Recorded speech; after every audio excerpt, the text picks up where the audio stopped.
Praise the Lord.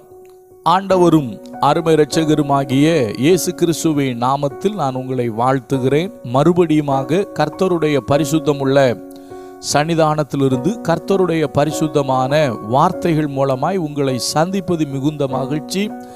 ஆண்டவருடைய பெரிதான கிருபையினால தொடர்ந்து சத்திய வசனங்களை நாம் ஆராய்ந்து அறியும்படி தேவன் நமக்கு கிருபை பாராட்டினபடியினால் கர்த்தரை துதிக்கிறேன்.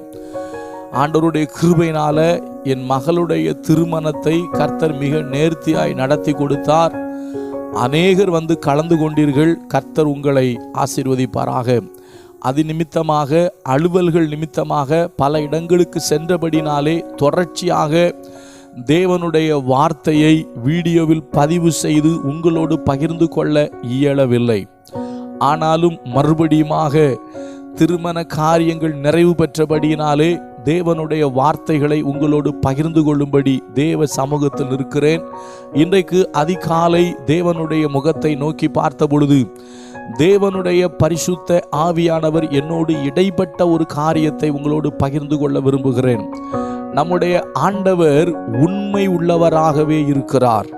அதுவும் எப்படி என்று சொன்னால், நாம் உண்மை இல்லாதவர்களா இருந்தாலும் அவர் தம்மை மறுதலிக்க மாட்டார். அவர் உண்மை உள்ளவராகவே இருக்கிறார். இந்த கோணத்தில் நாம் கர்த்தருடைய வார்த்தையை தியானிக்க போகிறோம். ஏனென்று சொன்னால், நமக்கு தெரியும் ஆண்டவர் வார்த்தையில் உண்மை உள்ளவர். அவர் சொன்ன காரியத்தை செய்வதில் உண்மை உள்ளவர். நம்மை அழைத்தவர் உண்மை உள்ளவர். ஆண்டவர் உண்மை உள்ளவர் என்று ஏராளமான காரியங்கள் தெரியும். ஆனால் நாம் ஒருவேளை உண்மை இல்லாதவர்களாய் போனாலும் அவர் உண்மை உள்ளவராகவே இருக்கிறார் என்பதை வேத வசனத்திலிருந்து காண்பித்து கொடுக்க கர்த்தர் விரும்புகிறார். நான் ஒரு வசனத்தை வாசிச்சு உள்ள போறேன். அப்போஸ்தலனாகிய பவுல் தன்னுடைய உடன் ஊழியக்காரனாகிய தீமோத்தேயுக்கு எழுதுகிறார். 2 தீமோத்தேயு 2வது அதிகாரம் 12வது வசனத்தை வாசிக்கிறேன். 2 தீமோத்தேயு 2:13 வாசிக்கிறேன். நாம் உண்மை இல்லாதவர்களாய் இருந்தாலும் அவர் உண்மை உள்ளவராயிருக்கிறார். வார்த்தையை பாருங்க எப்படி. நாம் உண்மை இல்லாதவர்களாய் இருந்தாலும் அவர் உண்மை உள்ளவராய் இருக்கிறார். அவர் தம்மை தாமே மறுதலிக்க மாட்டார். நாம் உண்மை இல்லாதவர்களாய் இருந்தாலும் அவர் உண்மையாதான் இருக்கிறார். அவர் தம்மை தாமே மறுதலிக்க மாட்டார். அப்போ நாம் உண்மை இல்லாமல் போனாலும் அவர் உண்மையாயிருக்கிறார். அவர் தம்மை மறுதலிக்க மாட்டார். இந்த கோணத்தில் இந்த வேத வசனத்தின் அடிப்படையிலே சில சத்தியங்களை அறிந்து கொள்ள கர்த்தர் நமக்கு உதவி செய்வாராக. முதலாவது காரியத்தை நான் சொல்லுகிறேன். என்னவென்று கேட்டால், கர்த்தர் இஸ்ரவேல் ஜனங்களை எகிப்திலிருந்து புறப்பட பண்ணி அவர்களை அழைத்து வருகிறார். நன்றாய் கவனிங்கள். அழைத்து வரும்பொழுது அங்கு ஏராளமான செய்திகள் உண்டு. ஏன்னா அங்கு இருந்து தான் நம்ம நிறைய கற்றுக்கொள்ள போகிறோம். அதில் ஒரு காரியத்தை சொல்லுகிறேன். உங்களுக்கும் எனக்கும் புரிந்த ஒரு தெரிந்த முக்கியமான ஒரு காரியத்தை சொல்லுகிறேன்.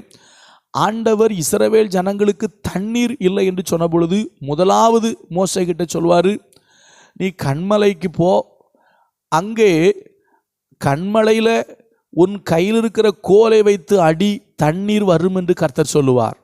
உண்மையாகவே மோசே கோலை ஓங்கி கன்மலையை அடிக்கும் பொழுது கன்மலையிலிருந்து தண்ணீர் புறப்பட்டு வந்தது. ஜனங்கள் குடித்தார்கள், தாகம் தீர்ந்தது.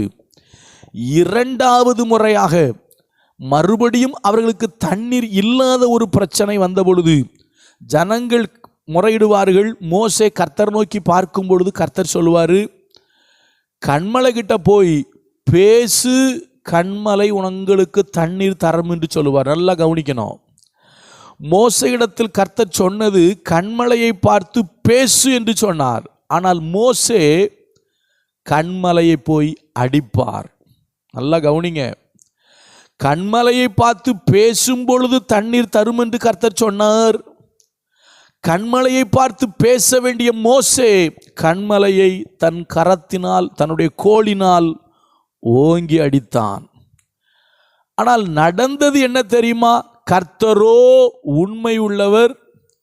அவர் தம்மை தாமே மறுதலிக்க மாட்டார். இவ்வளவு ஜனங்களுக்கும் குடிப்பதற்கு தண்ணீர் கொடுக்க வேண்டுமே என்கிற தெய்வம் அவர் உண்மை உள்ளவராய் இருந்தபடியினாலே ஒருவேளை மோசே அந்த இடத்தில் தேவனுடைய வார்த்தைக்கு கீழ்ப்படியாமல் போன பொழுதிலும் கர்த்தர் உண்மை உள்ளவராயிருந்து ஜனங்களுக்கு தண்ணீரை கொடுத்தார். நான் வாசிக்கிற பாருங்க அந்த வசனத்தை.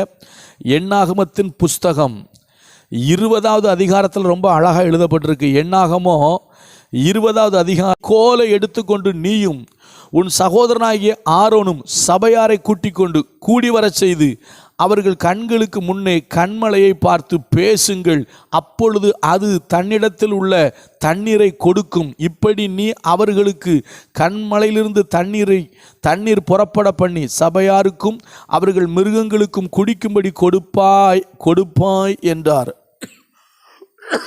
தொடர்ச்சியாக நாம் வாசிக்கும் பொழுது கீழே போட்டிருக்கு 11ஆம் வசனம் சொல்லுது, 11ஆம் வசனம் சொல்லுது, தன் கையை ஓங்கி கண்மலையை தன் கோலினால் 2 தரம் அடித்தான்.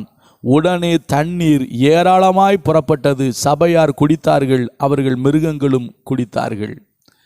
யோசிச்சு பாருங்க, கர்த்தர் பேசுங்கன்னு சொன்னார். ஆனால் மோசே 2 தரம் கண்மலையை அடித்தார். கர்த்தர் உண்மை உள்ளவர் அல்லவா?